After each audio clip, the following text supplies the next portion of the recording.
We're all told that Gloriavale was the best place on earth. There's no better place. I grew up just believing that. I was also told that if I ever left Gloriavale, I was going to hell forever and ever. Growing up, Gloriavale's way of life was all John really knew. He looked up to those in charge. Well, I was just mimicking, I believe, the leadership and how they dominated and controlled people.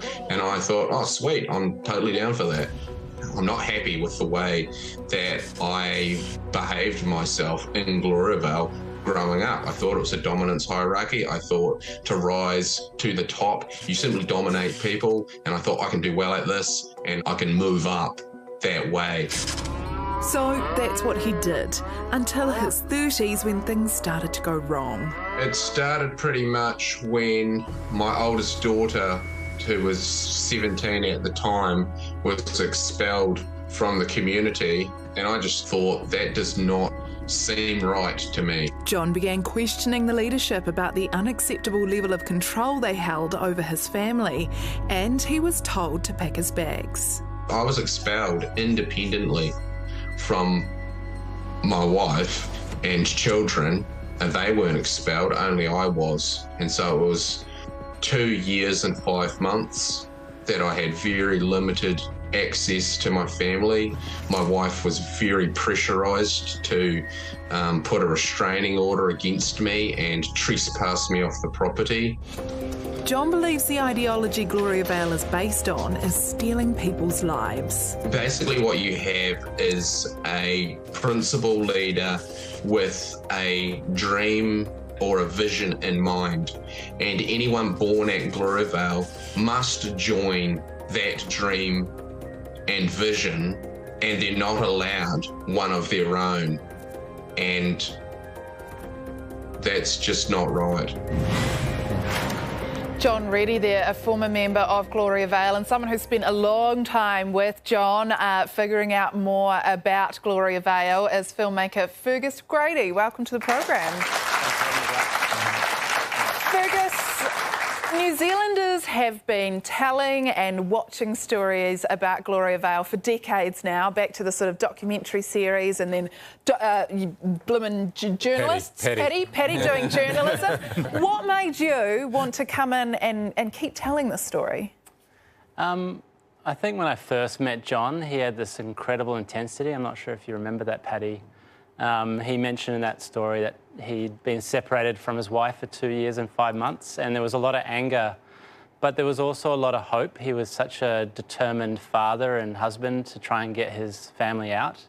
And for us, my co-director in Australia, we were just interested in telling a human interest story about a man trying to get everything that's precious to him back. Yeah, I've got to say, just watching the shorts of your documentary there, it looks like you've got hold of some amazing home video. I mean, how did you get that? That looks like really good old stuff from inside Gloriavale. Yeah, we managed to get the family archive of John and his dad, Clem, who was like the official videographer inside Gloriavale. Wow. So we've got hundreds of hours of tapes from the 90s and early 2000s, which we were able to use in the film, which, yeah, it was a huge coup for us as a filmmaker. For people who don't know, I mean, official videographer of Gloriavale, what does that mean? Yeah.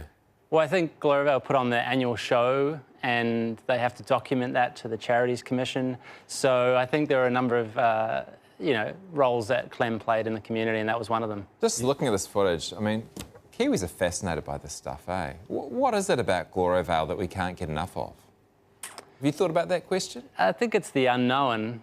What's it like to live in a commune, or some people call it a cult, I guess, and that leadership power and control that they have over you as a member of that community. So I think people are fascinated by looking, from the outside in. What can you tell us about John? Is there a happy ending to his story? Absolutely. I think in this pre-record you guys did was at his new location or new farm. He's moved over onto the east coast of the South Island. So he's managed to get his family and kids and wife out, and has now set himself up for a new life on the other side of the South Island. And were you amazed? One thing that struck me, and I saw John Reddy when he'd just come out and his family was still on the inside.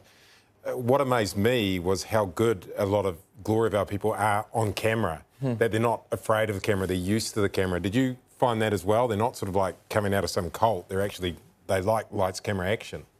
Yeah, well, particularly John, I spent a lot of time with. His sister Virginia, I'm not sure if you've met her, but she's amazing in the film. She tells such a strong message about being a sexual abuse survivor. And then we've actually got their mother, Sharon Reddy, who was maybe the opposite of Virginia and John. They kind of don't, you know, she's lived there 50 years, so I think she was a bit scared of us initially, but if you see the film, it's one of the best interviews I've ever done. Wow. So much work has gone into this film, and people can watch it. It's got its world premiere in Christchurch on Saturday as part of the New Zealand International Film Festival. It's simply called Gloriavale, and you can find a link to tickets on our Facebook page. For now, please thank filmmaker Fergus Grady.